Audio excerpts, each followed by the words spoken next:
Hey everybody, it's JW here with another episode of Horror Quickies.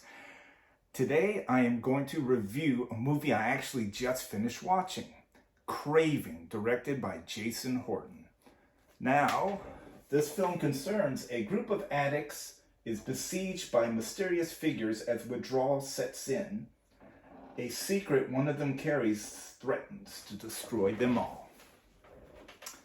I am an avid watcher of Jason Horton's YouTube channel, in which he gives a lot of advice for upcoming filmmakers and overall things he's learned about the business. And I've always found it really informational. I've also watched, I believe, Monster in the Woods that he directed. So this is literally only the second film I've seen from him, but from what I've seen the trailers and stuff, it looks pretty good. So you know me, I love independent horror films. Okay, so as you guys know, I always start out with what I like, what I don't like, and then I'll let you know if I think it's worth you watching, if it gets my recommendation or not. This movie starts out pretty much with a similar premise you've guys seen before. People holed up in a bar, you know, movies like Feast and the like. One thing I liked right away about this film is it pretty much starts with the bar patrons first, from their point of view. You're introduced to the characters, the bartender Shiloh, Felissa Rose playing Les, the manager of the bar. You got the cowboy Travis, played by Greg Blair, who's a favorite of mine, both as a filmmaker and as an actor. And then, you know, a lot of other cast members that I thought did a pretty good job as the bar locals. Gunfire assumes outside, armed people coming in. They are addicts and they're starting to show the twitch. But something more sinister is going on. I like this film. Overall, I really enjoyed the beginning. I like how they kept the identity of the guys outside, because it turns out the people into the bar aren't there to rob it. They're basically trying to protect themselves from these hunters. So basically, they're barricaded in they're holding the locals at gunpoint, and the bar is barricaded by these hunters, and they give them an ultimatum of 1 hour. And they mysteriously say, just simply leave and leave it to us. Now, this film has a lot of flashbacks explaining about the characters. Mostly the flashbacks are really only concerning the armed crew that comes in. I will say that some critics, I did kind of breeze through a couple of the reviews of this film, and one of the critics, unnamed, not going to name him, basically said they felt like there was too many flashbacks. I disagree. This film basically is very much old school in the way that it's building up to the third act, showdown. The third act is really, really good payoff too, by the way.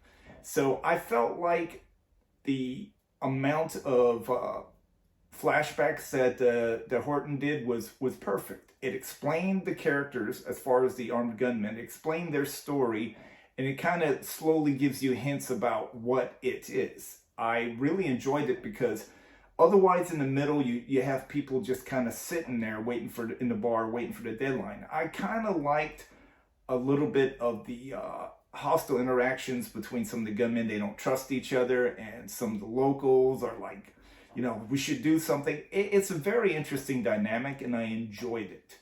I did find the pacing a little off in the middle, but nothing really major, To be honest with you, the third act more than makes up for anything. For those of you who like blood and gore, let me tell you, I was very impressed. But first of all, the performances. Felissa Rose, I felt like I would have liked her in the film a little longer, but that's just my personal taste. I felt that Ashley Undercuffler really stole the show as the unbalanced frenzy. She nearly steals the show. It's just so interesting to just see her interactions with the other characters. You know, she's unbalanced, you know, and it's just, I just honestly really was like, wow, you know. Gregory Blair was a wonderful, wonderful kind of, I don't want to say he was a comic relief, although he kind of was, but there's just something about his character that seemed more natural to me than some of the other bar patrons. I thought Rachel Bryant did a good job as Shiloh. I felt like she really didn't, I felt like her character really comes across, especially in the middle of the film and then towards the third act. I thought the ending of the film was very good. Now, some of it I did see coming, but the second it happened, I'm like, wow, this is really cool still. So for those of you who like, when does the creature come? I will be honest with you, this film's third act really pays off, and boy, does it rain blood, man. Like, you know? Sorry. Okay. So yeah, the creature is fantastic. Robert Bravo did a wonderful, wonderful job on the creature effects. I mean, it's really good. If you like old school creature movies, practical effects, you'll really appreciate the film in the third act. Like I said, my only thing is I would have liked a little more to happen in the middle, but I felt like also that the flashbacks filled that in and gave you a lot of interesting backstory. So don't really have a whole lot negative to say about this film. I enjoyed it. Jason Horton is actually crowdfunding currently for A Hard Place, which is going to be another creature film, which looks to be bigger than this one and grander, and he's in it. Just the poster alone kind of got my attention. So if you guys like creature films, please check out his campaign. If you guys like my review channel, please like, subscribe, share, or don't. It's up to you, but I want to let you know when you do, it is very much appreciated. So as you might have guessed, yes, I give Craving my high recommendation. It is, if you love practical effects, creature features, if you like blood and gore, I think you all should check this out. This is a pretty good film. I enjoyed it, and I think you will too, with or without a beer. This is JW signing off, and I'll see you guys on the next Horror Quickies.